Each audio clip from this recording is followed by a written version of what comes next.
Cyber.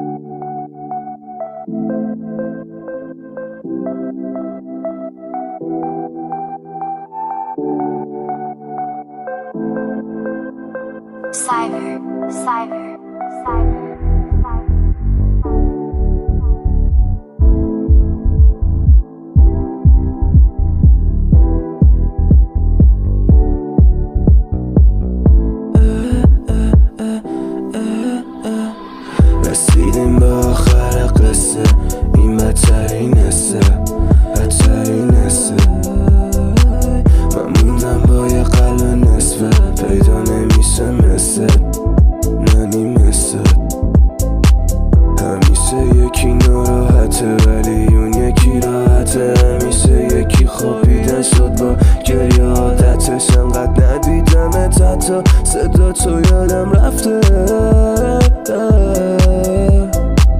تو معلوم نی اصلا کجایی، من تو خونم کل هفته.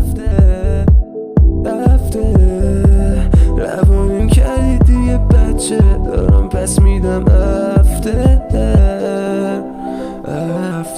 میدونم همیشه یه چیزی مهمترم منه واسد که اینجوری میری راحت.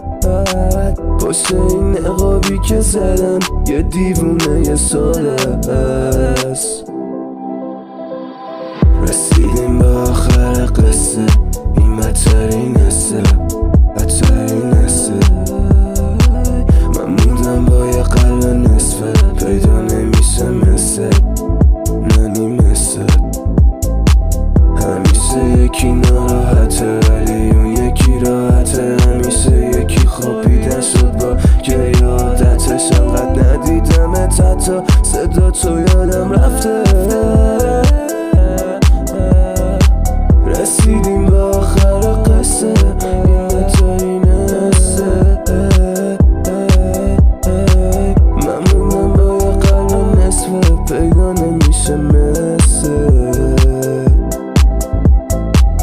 رسیدیم به آخر قصه، این بدترین حسه.